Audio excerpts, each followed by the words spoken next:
Assalamualaikum buat teman-teman semua. Balik lagi ya di channel Sos di konten Truk. Kali ini saya mau ngebahas soal magnet ya. Serba-serbi magnet bubutan. Buat kelebihan sama kekurangan dari magnet bubutan. Tapi sebelum panjang lebar ke videonya, saya mau kasih dulu nih, mau kasih tahu ke teman-teman beberapa informasi ya. Ya supaya di kolom komentar teman-teman nggak berdebat gitu. Beberapa mekanik ada beberapa paham ya teman-teman. Mekanik ada yang ngitung torsi, kruk as dan magnet jadi satu. Tapi ada juga mekanik yang ngitung torsi cuma di kruk as saja. Di luar kruk as dia beban. Sampai sini paham ya teman-teman? Ya supaya teman-teman nggak usah berdebat. Kita punya paham, punya pakem masing-masing. Kalau magnet bubutan, kelebihannya apaan sih dari magnet bubutan? Yang pertama enteng. Ya udah pasti enteng lah, bobotnya ini berkurang. Ini saya ngasih contoh ya teman-teman, ini mah cuma contoh. Anggap ini magnet Satria 2 tak standar ya, ini magnet Satria 2 tak yang udah bubutan. Ini mah magnet RC, jadi jangan ditelan video ini mentah-mentah, ini mah cuma contoh. Misal dalam keadaan standar magnet Satria ini bobotnya 1200 gram, dibubut sama teman-teman, misal hilang tuh 200 gram, itu ngasih efek ya teman-teman buat ke motor. Apa efeknya? Yang pertama enteng, yang kedua RPM gampang didapat, istilahnya jengat lah, torsi maksimumnya gampang didapat, apalagi motornya lagi nggak ada beban, motor lagi diem, motor digas wing wing wing wing, wah enteng lah pokoknya kalau pakai magnet bubutan ini. Tapi teman-teman jangan dulu beranggapan ya ini kalau magnet dibubut kayak gini atasnya gimana. Kita balik lagi ke awal. Ada beberapa mekanik yang ngitung torsi kruk as dan magnet jadi satu. Tapi ada juga mekanik yang ngitung torsi cuma di kruk as saja, di luar kruk as dia beban. Jadi teman-teman jangan telan video ini mentah-mentah, oh magnet dibubut atasnya pasti nggak jalan, atasnya pasti diam. Ya siapa tahu krukasnya jauh lebih berat dari krukas teman-teman ya. Jadi kita punya beberapa paham lah teman. Jadi jangan tidak, saya nggak bilang oh ini salah, salah saya yang paling benar, nggak. Saya nggak, itu semua modifikasi ada plus minusnya ya teman-teman ya. Modifikasi mah nggak ada yang salah, yang salah mah pola pikir teman-teman yang harus dirubah. Semua modifikasi ya kurang banyak ngelakuin modifikasi. Ini kalau buat spek-spek perkotaan tuh masih enak nih pakai magnet bubutan, silakan ya, karena kan kalau di perkotaan kita mainnya gesit-gesitan di jalan, nggak terlalu main atas lah. Tapi kalau dipakai touring dalam keadaan mesin standar ya teman-teman, ini contohnya mesin standar cuman magnet dibubut, ya ketika kalian pakai touring pakai ya ketinggalan motor ente.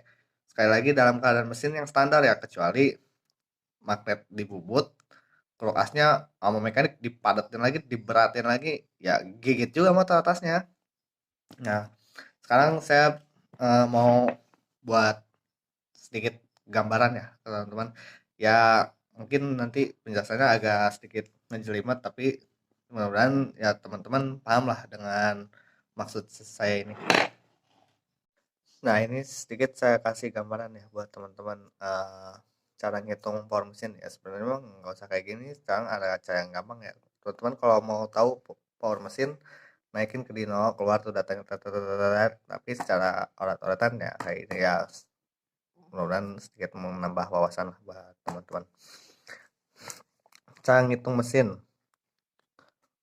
power sama dengan torsi dikali RPM dibagi 5252. Yang angka 5252 ini grafik ya teman-teman, grafik antar torsi dan grafik antar RPM. Jadi dia ketemu nih di sini. Kalau teman-teman mau tahu power mesin ya gampang, naikin ke Dino. Nah nanti ketemunya di titik ini di angka 5252 kayak gitu ya teman-teman ya. Ini saya kasih contoh ya, misal ini mah cuma contoh, sekali jangan tonton video ini teman-teman ya, ini mah cuma contoh. Misalnya kita pakai satuannya Nm, 10 Nm dikali 10.000 rpm dibagi 52 52. Powernya ini yang keluar 19 dk. Nah, sedikit banyak kayak gini ya cara ngitung power mesin. Secara orang-orangnya ini mah cuma contoh ya teman-teman ya, bukan ini cuma contoh, belum tentu Satria atau dengan torsi Satria ini hasilnya segini, enggak, bukan, ini mah contoh aja buat teman-teman biar tahu cara ngitung power mesin. Nah, ini dalam keadaan kita anggap ini dalam keadaan standar ya teman-teman. Torsinya 10 Nm dikali 10.000 rpm dibagi 52. Ini 10.000 ini torsi maksimum ya, bukan RPM maksimum. Mungkin RPM maksimum bisa sampai 14.000, 15.000. Tapi ini 10.000 RPM ini torsi maksimum. Torsi maksimum yang ada di grafik dyno. Jadi gambarannya 19 daya kuda ini bisa dicapai di 10.000 RPM di keadaan motor top speed ya teman-teman. Jadi walaupun nanti RPM-nya misalkan di limiternya dibuang gitu sampai 15.000, 14.000, ya tetap kalau torsinya cuma dapat segini, torsi maksimumnya ada di 10.000, keluarnya cuma 19 TK. Istilahnya motornya siem di atasnya. Motornya udah nggak jalan lagi, powernya udah habis gitu, udah siem motornya lah. Nah, kalau dalam keadaan standar kayak gini, magnet dibubut. Magnet kan enteng tuh. Misalkan magnetnya enteng. Ini grafik torsi RPM maksimum yang bisa didapat ini berkurang ya teman-teman. Misalkan jadi 6.500 dalam keadaan ya, bawahnya mah gigi 1, gigi 2, gigi 3 teriak-teriak motor, jengat-jengat lah bawahnya. Tapi atasnya keburu habis tenaga ininya karena torsi maksimumnya dia berkurang dengan magnet yang dibubut ini. Tapi ini sekali lagi cuma contoh ya teman-teman, ini dalam keadaan mesin standar gak ngelakuin modifikasi apapun, cuman bubut magnet gitu misalnya. Nah, grafik torsi RPM ini berkurang ya teman-teman. Nah, sekarang saya kasih contoh lagi ya teman-teman. Kalau dalam keadaan mesin standar kita geser nih torsinya nggak bertambah, tapi kita geser RPM maksimumnya. Teman-teman suka dengar kan modifikasi kulkas geser torsi, ya dibandul, diberatin lagi pokoknya mah. Ya itu mah buat expert lah. Tapi minimal teman-teman tahu lah istilah geser torsi. Nah, itu gambarnya seperti ini. Torsinya nggak berubah, tetap di 10 Nm dikali ini 10.000 ini kita geser angkanya jadi 12.000 rpm dibagi 5252. Oh, ini yang keluar 23 dk. Nah, misalkan kita geser torsinya di angka 12.000. Torsinya nggak berubah, tetap di 10 Nm di 12. Cuman kita geser torsi maksimalnya di 12.000 rpm. Apa bedanya ini sama ini? Ya, istilahnya yang ini di misalkan kita anggap di gopemeter gitu. Misalkan kalau yang ini di 200 meter powernya udah jalan, yang ini belum, tapi yang ini kehabisan power, yang ini RPM-nya, yang ini power mesinnya masih jalan. Istilahnya atasnya nusuk, yang ini. Atasnya nusuk, ini udah kehabisan power, yang ini masih jalan powernya. Jadi terus net. Tapi baik lagi, ini semua ada kurang dan kelebihannya ya teman-teman. Kedua kedua hitung power mesin ini ya pasti ada kekurangan dan kelebihannya. Kenapa? Misalkan di motor-motor standar gitu, motor-motor daily lah gitu, di torsi maksimumnya bisa mudah didapat ya, karena itu buat perkotaan, gesit-gesitan di jalan. Nah, cocok nih spek kayak gini nih buat di perkotaan.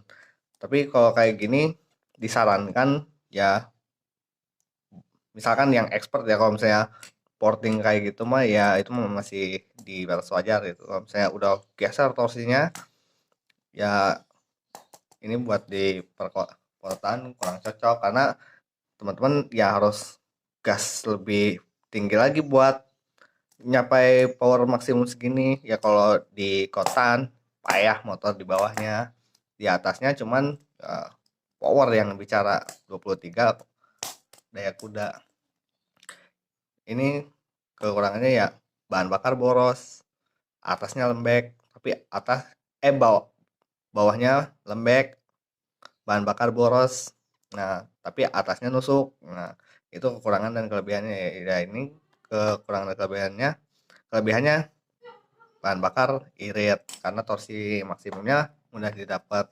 Tapi atasnya ya SIM motornya. Ya buat perkotaan mah cocok-cocok aja. Nah, ini kalau misalnya di perkotaan nih ngerapi ini ya agak repot ya, teman-teman. Karena ya kita kalau di perkotaan mah butuh gesit-gesitan. Nah, mungkin kayak gitu ya, teman-teman.